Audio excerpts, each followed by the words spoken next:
What's up, you guys? Welcome to the channel. Today we are doing a review of Steppenwolf from the DC Multiverse line of the Zack Snyder Justice League movie. This guy is played by Kieran Hines. He's a great actor. And one of the things I always liked his voice, even in the original cut of the Justice League movie, which is not a perfect movie by any stretch. I'm not as big as a hater as most people. I thought it was fun. But I thought Steppenwolf in that movie was like super generic villain, but I always liked Kieran's voice. I think Steppenwolf that Zack Snyder gave us is a very fleshed out character, and I also think his design is like really menacing, especially his hands, which we'll go over when I open the figure up, and I love his armor. So Steppenwolf was just like all in all better villain in the Snyder Cut movie. But like I said, I'm not like a diehard DC guy. I wouldn't call myself like a massive DC fan, but there are a couple of properties that interest me, and just happens to be one of them. So let's open Steppenwolf up and take a closer look at him. Here is Steppenwolf out of the packaging, and I am so impressed by Steppenwolf. He looks so cool. First and foremost, let's show his trading card. Again, I don't really care about these, but somebody might, and I'll show them. And here's the back, and you know, there you go. If you want to collect some DC trading cards, be my guest. And then he has his really awesome axe, which is a really fierce weapon in this Justice League movie. He killed a lot of Amazons with this weapon. So yeah, Steppenwolf. Oh my god, is this guy awesome looking. Look at that face sculpt. And just like the detailing in his armor, I mean, it just looks so fantastic. I'm so impressed by this figure. It's not even funny. I wasn't even gonna get him. I was basically just searching for Darkseid, and I just ended up coming across him, and I was like, yeah, let me get him as well.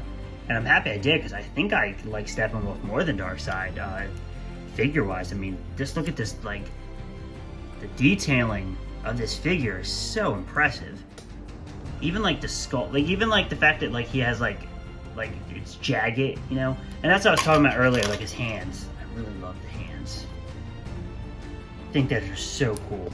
Yeah, I'm really impressed with Mr. Steppenwolf here. And I do think it's really cool that that McFarlane seems to really be into the toe articulation, which is kind of nice, especially with him. He's kind of like that. He has like creature feet. But I'm really into this figure a lot. I just gotta get him the stand real quick so I can fix my camera, raise him up a little bit. So, you know, Steppenwolf, like I said, I felt like in the movie he was such like a more fleshed out villain than how he was in the theatrical cut. And again, I didn't hate the theatrical cut. A lot of people don't like that movie.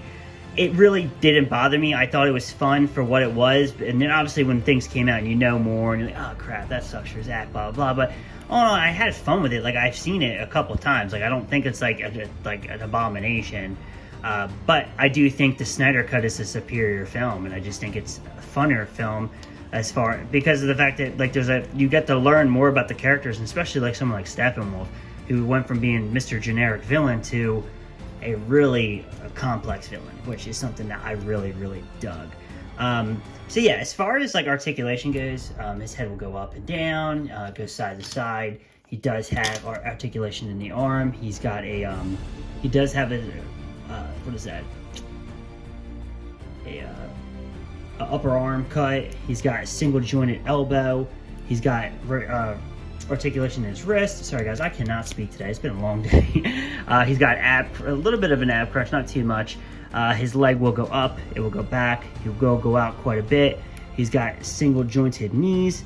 He's got his foot will go up, it will go down, and he has a little bit of ankle pivot. I mean, it's not like super great. And then he has articulation in his toes, which I think is like the coolest thing. So that's something that impresses me. I want to see him next to Darkseid, because we didn't get to do a size comparison with Darkseid because I didn't have anything to compare Darkseid with. So now, oh yeah, let's get his axe actually in his hand, because we need that. We need the axe in his hand. Let's see how easy this guy is to put in there. We'll do it live on camera. Just hold on. There we go. I had to take him off screen for a second. Alright, so his axe does go in. I was afraid of hurting his fingers. Let's get him back on his stand. I do think that the stands in this for these figures are like kind of pretty nice. Like, I like the fact that we get stands just because they're so massive. So maybe they have a harder time standing on their own. Let's get Darkseid.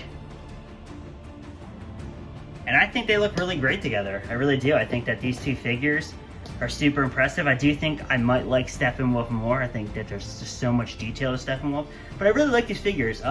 Keep an eye on my channel. I'm going to be doing the entire Suicide Squad wave. So we're going to do the King Shark Build-A-Figure. I'm just waiting for them all to come in the mail. And then I also have Superman and Aquaman to go along with the Justice League Snyder Cut. And I will eventually complete it. I am going to complete the Snyder Cut wave.